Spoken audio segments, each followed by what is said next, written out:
Andrew Cuomo.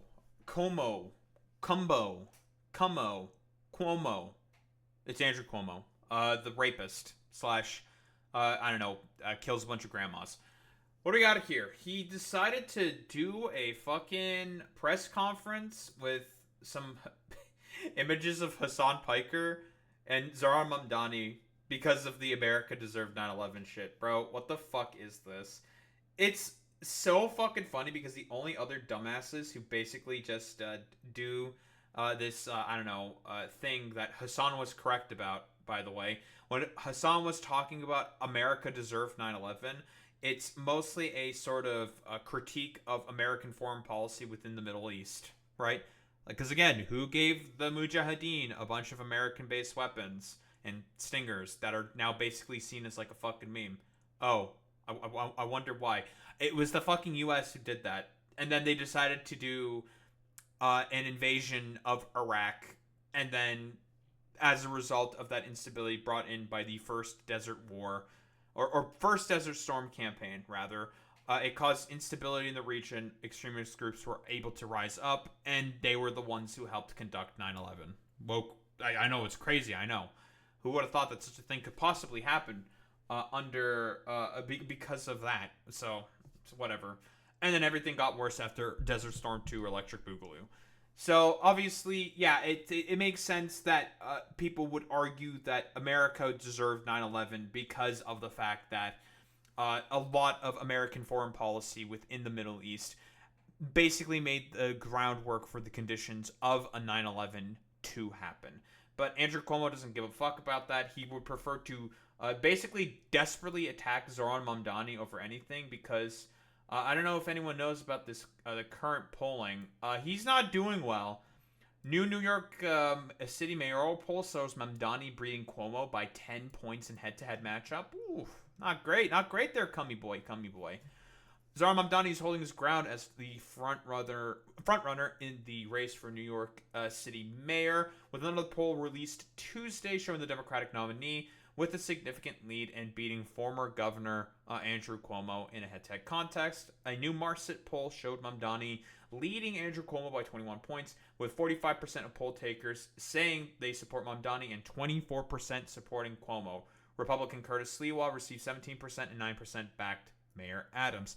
And I believe now, in terms of, and I think this was said by the Majority Report during one of their segments, the window has now passed for the candidates to leave the race. So their names are locked in on the ballot. So even if they leave the race, for example, say they stop their campaign, they quit the campaign, their names are going to be on the ballot in November, whether they like it or not. So that's going to make Andrew Cuomo's situation significantly worse.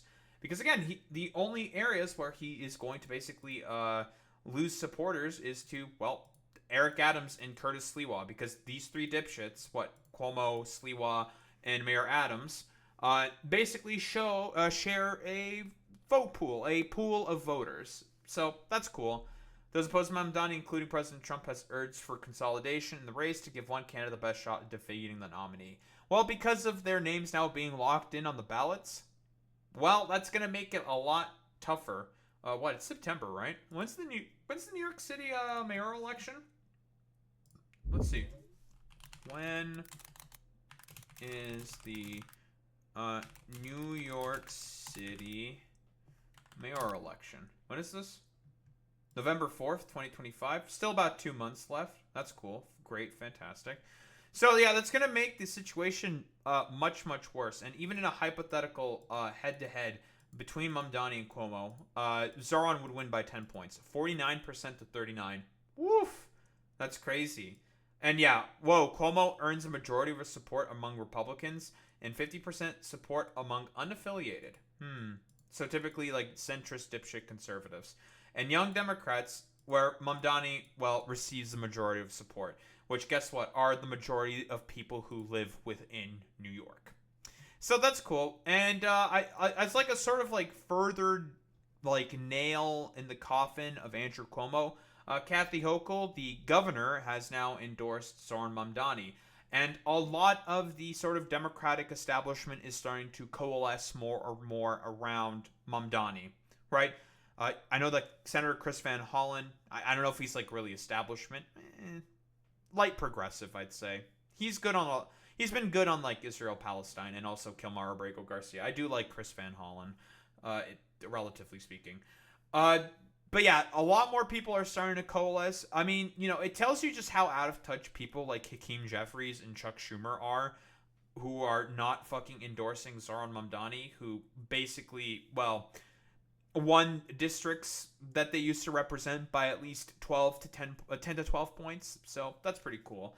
I mean, and Kathy Hochul, like I said before, she is more than likely seeing the writing on the wall because she's going to have a tough a governor or a gubernatorial election in 2026. So more than likely, she's going to have to ride the political winds. Listen, I've talked about Kathy Hochul, how I think she's like incredibly stupid and ineffective as a governor.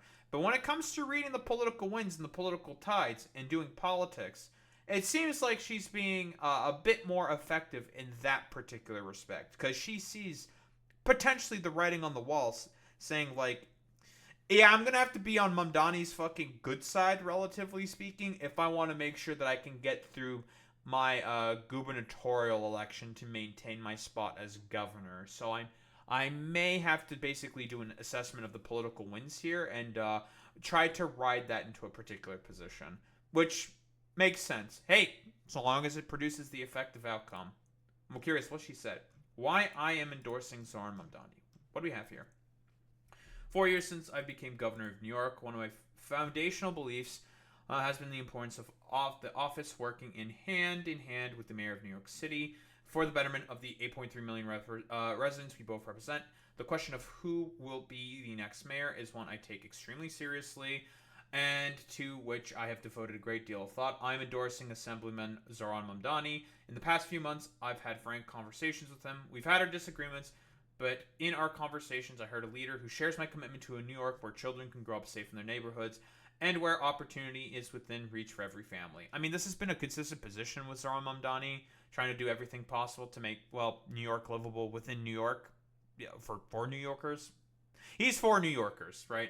And I mean, by the way, like in terms of like even conservative support, in terms of a lot of MAGA support, quote unquote, like sort of like Republicans who would be willing to vote for Zohran Mamdani.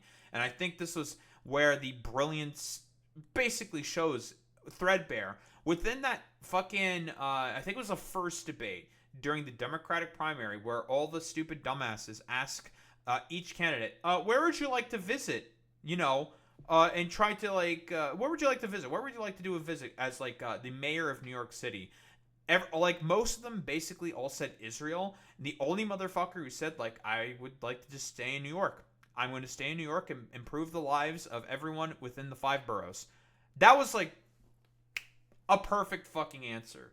I thought that answer was also really good because it's just like, why the fuck would you ask this question?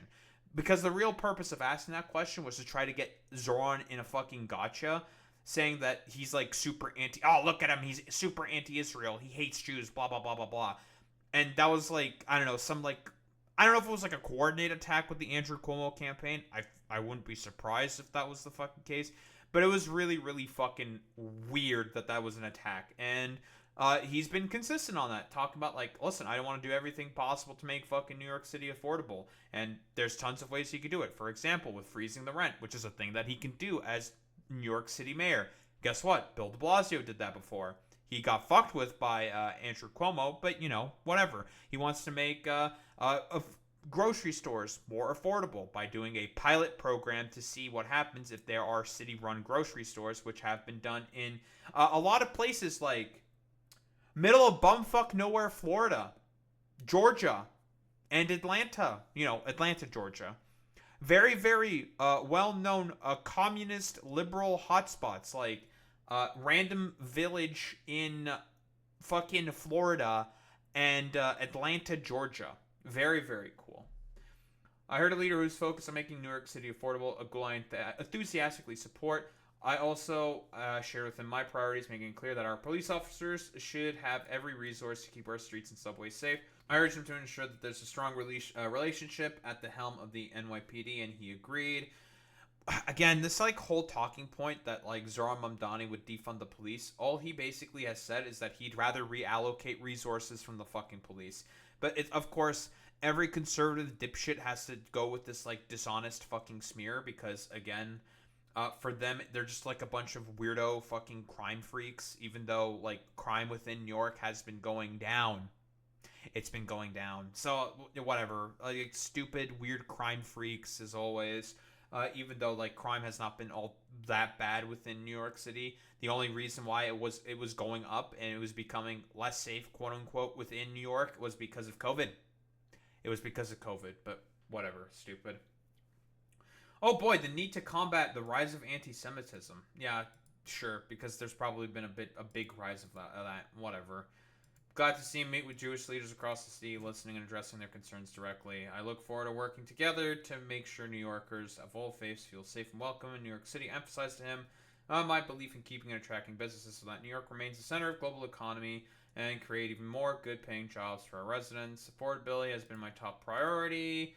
In light of abhorrent, destructive policies coming out of Washington today, I needed to know the next mayor will not be someone who would surrender 1 inch to Donald Trump. That's definitely going to be the case with Zohran Mamdani. Every other candidate on there are already either A, compromised or are willing to be compromised. I didn't leave my conversations with Mr. Mamdani aligned with him on every issue, but I'm confident that he has the courage, urgency, and optimism New York City needs to lead it through the challenges at this moment. That's cool, great, fantastic. I draw upon my personal experiences while considering a possible endorsement. When I walk the streets, attend religious services, or ride the subway, I meet New Yorkers who love their city, but despite their hard work, can't afford to live and thrive there. Know what the struggle feels like. Started married life in a trailer park outside Buffalo, blah, blah, blah. Families can't wait another year, another month, another election cycle. They need urgent action now. That's true. Since taking office in January, Mr. Trump has killed jobs and dragged down our economy with tariff tax hikes and make life more expensive for working families. Got a Medicaid food assistance / federal funding New York City relies on, and threatened a federal takeover of New York. That's all true and real. And what is it? Is there anything else that she really says here? Mr. Mamdani and I will both be fearless, blah, blah, blah. My entire career, I've embraced the happy warrior, can-do spirit that meets any challenge undaunted. Public life is externally a privilege. Some will say Mr. Mamdani and I are unlikely allies. Mom, governor from Buffalo, and a 33 assembly member from Queens. To me, that's the beauty of this moment. What New Yorkers deserve right now is not grievances or grudges, but steely resolve to fight like hell. Mr. Mamdani and I don't see eye to eye on everything, and I don't expect us to. I will always reserve the right to disagree honestly and to argue passionately. And I also believe that New York State and New York City are at our best when we stand together against those who attempt to tear us apart. That's why she's endorsing Zohran Mamdani. Well, I mean, also that, and you're making a political calculation because you have a potentially tough re-election bid coming up. So yeah, I don't know. I almost want to say I don't know if this is Wallahi cooked. Wallahi Andrew Cuomo might be cooked. It's, I mean, obviously anything can fucking happen, but I think this might be a wrap for Andrew Cuomo. I'll be quite honest. I think this is a pretty much doomed campaign. It always has been a doomed campaign, especially if you're trying to bring up, I don't know, the one interview he did with fucking Hassan Piker, and then some shit that he said from 6 years ago.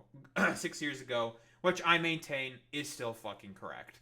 So, I don't know, desperate flailing loser and two other dipshits who are going to eat into his potential coalition, especially with their names staying on the ballot now, officially. They can't remove them. So that's cool. That's great. And of course, we have our boy, Zohran Mamdani, the objectively based, hella super heckin' based individual, where it's just well, I mean, if you don't get him into power, it's time for everything in New York to get worse, I suppose, for lack of a better term. Because I really do think, if Andrew Cuomo wins, I guarantee you, the federal takeover on January is gonna happen basically immediately. You're gonna fucking see National Guard troops be probably deployed in New York, and he's not gonna fucking do anything. So, yeah, I think it's pretty much safe to say that it's probably a game set match for Andrew Cuomo. It's merely a matter of when and not if. That's really about. I think that's really about it. I don't think there's really much else to say besides Andrew Cuomo's cooked, and Zohran Mamdani is probably going to win. I think it's almost a surefire bet at this point.